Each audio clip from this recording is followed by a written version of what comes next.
this coming. No one could see this coming. No one could predict what happened. Hindsight is 2020. These are not my words.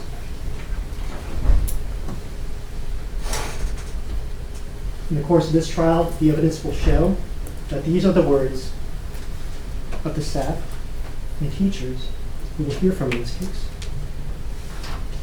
These are the people who were present and were affected by the shooting that occurred, the tragic shooting that occurred at Bridge Deck Elementary School in January of 2023.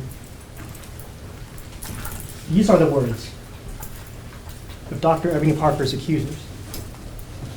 Their accusers. These are the people who were her coworkers. They were her colleagues. They were people that relied on each other to make decisions. They were people who understood that a public school setting is a community and decision-making is cooperative.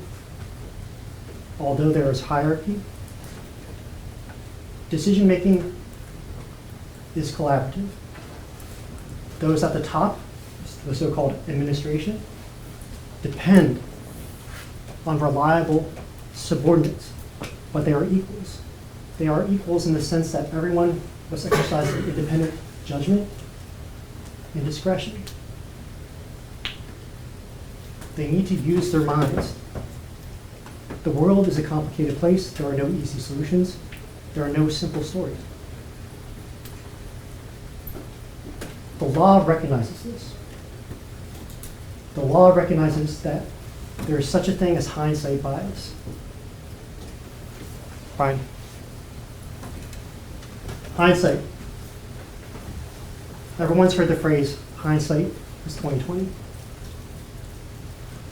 You've heard different variations of this. There's Monday morning quarterbacking.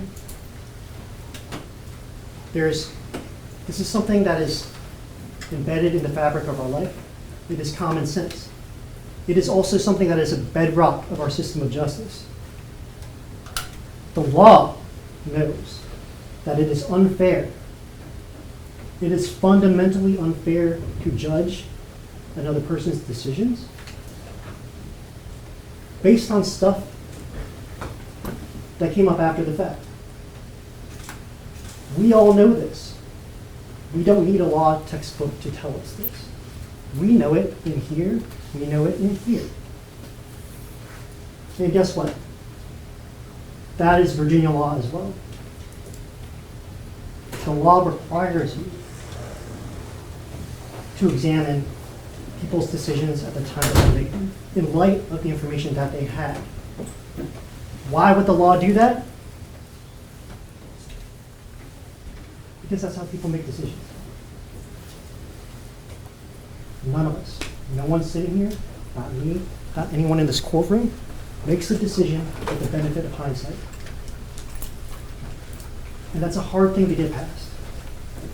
It's a very difficult thing to get past because when you hear about the tragedy, no one's disputing this is a tragedy. When you hear about what happened to Ms. Werner,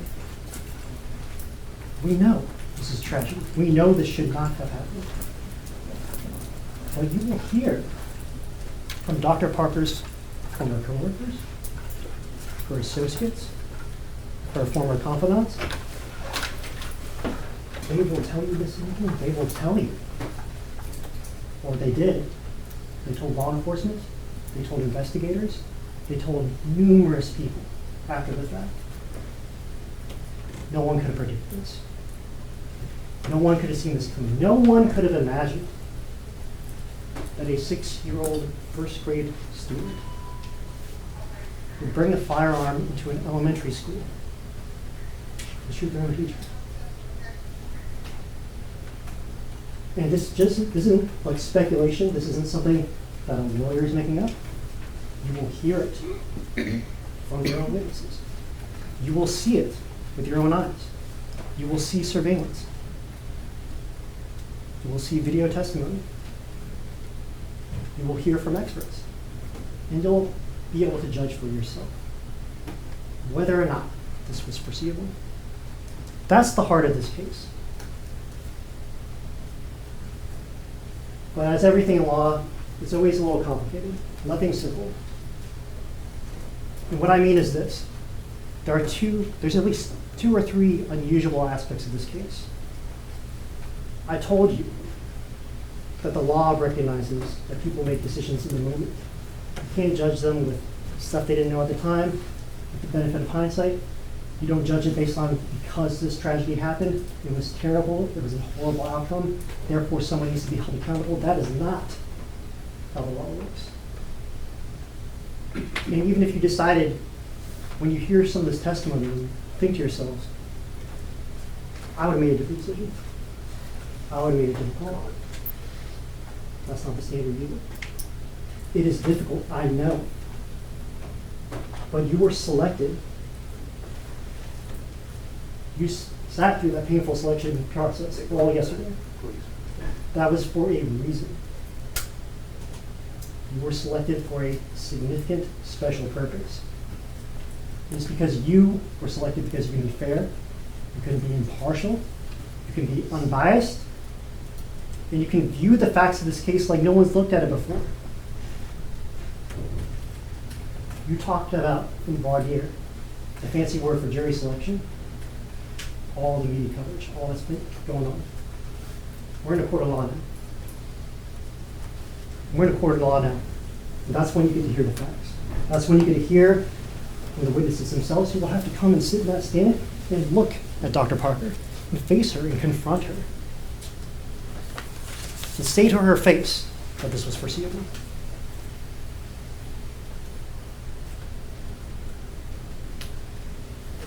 This case is unusual. Ordinarily, under the law, in any negligence case, you got to prove certain elements.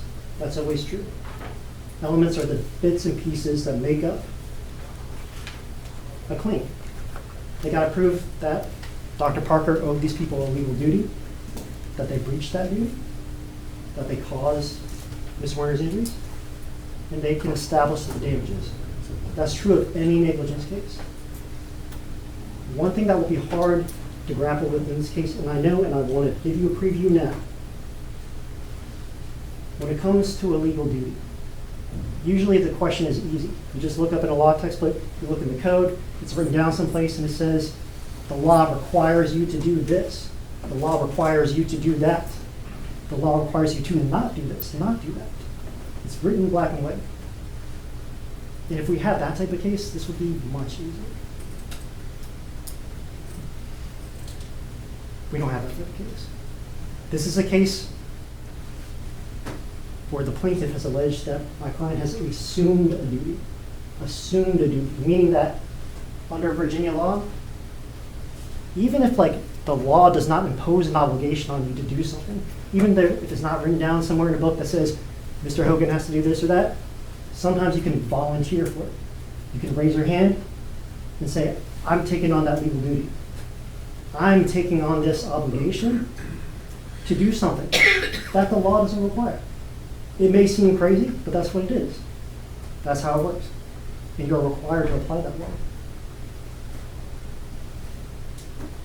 But because that is such a significant undertaking, to raise your hand and volunteer to do something that the law doesn't make you do, ordinarily, you got to meet some very stringent requirements.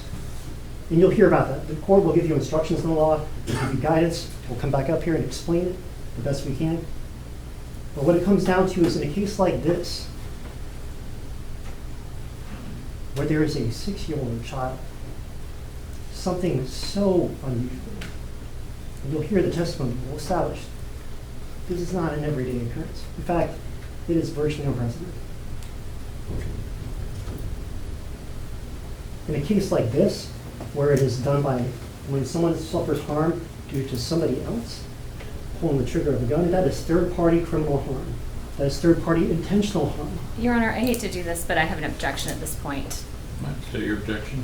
Your Honor, he is certainly going beyond the scope of what is allowed in an opening statement and getting into argument. I restrained from arguing the case, and I'd ask that he do the same, Judge. You have a response? I do, Judge. I think that we gave counsel wide latitude in voir dire and jury selection to instruct the jury in the law, make sure that they can abide by those instructions. That applies here as well during opening statements. I'm not arguing the law. I'm stating black letter law and making sure that they understand how they should have the framework so they can make sense of this case. I'm going to overrule the objection. Thank you, We Judge. continue. I'm not going to give you a law lecture. You're going to hear plenty of that later. But what you need to know is that in a case like this, where someone pulls a trigger and it wasn't Dr. Parker, if you raise your hand to say, I'm assuming a duty to exercise care to safeguard you or protect you, when the law wouldn't make me do that normally, you have got to have a promise. You've got to have an agreement. It's got to be express, meaning you got to say it. It's got to be unambiguous. And you heard counsel mention that she had to acknowledge it and say she claims that Dr. Parker made this promise just by being an administrator, by raising her hand and saying, I want to be a public servant. I want to come here and I want to educate the children in my community. By raising her hand, she signed up for this. You be the judges of that. You all be the judges of that.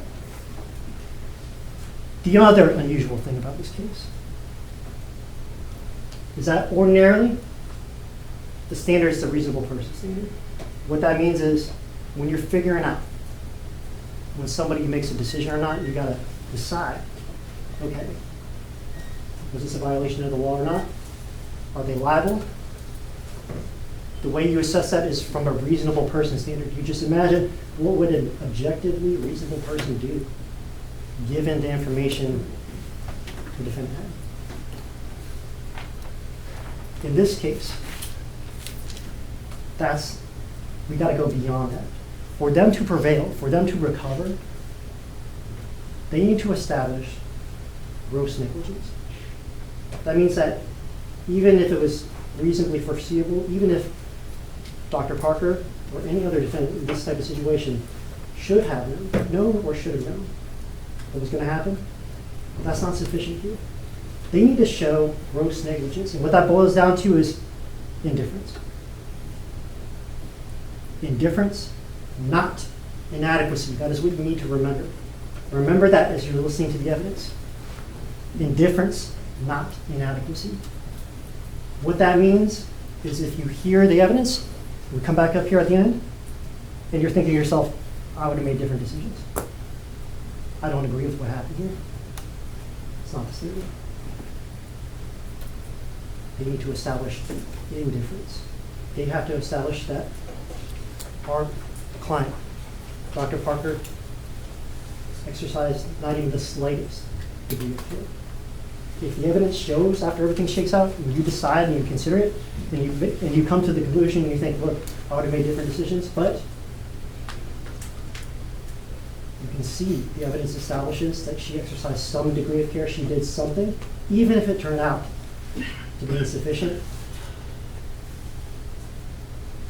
That's the law you need to apply in this case. That's the way you need to think about this case. Carry that with you when you listen to the evidence. Carry that with you when you listen to these witnesses take the stand and tell the story of what happened. Because you are the judges of credibility. You have to decide who's telling the truth. And you heard in jury selection, counsel emphasized, he asked you to be brutally honest. Brutally honest. That's what the law requires of you. He's right about that.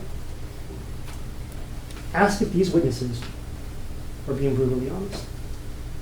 Think about that.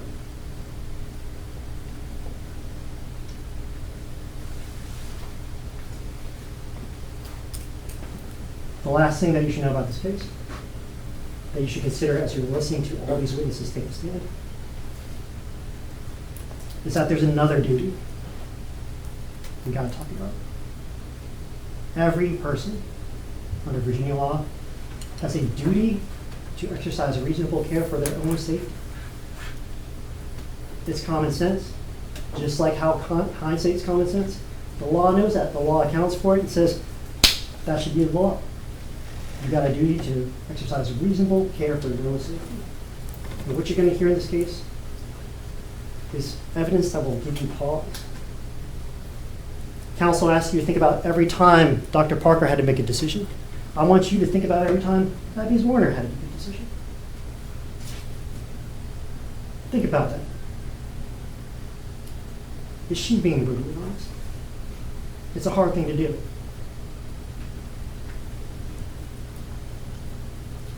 Under Virginia law, if you're even slightly at fault and you fail to exercise reasonable care for your own safety, you generally cannot recover. There are exceptions, and we'll hear about them.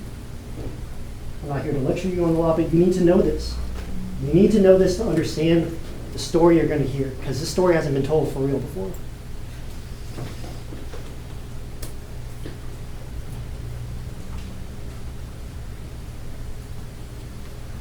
Ms. Douglas is going to get back up here at the end of this case.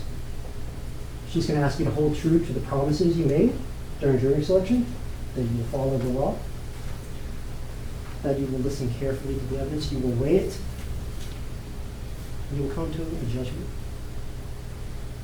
What I want you to think about. You are not judging Dr. Parker's conduct. You are judging the evidence. Apply the law.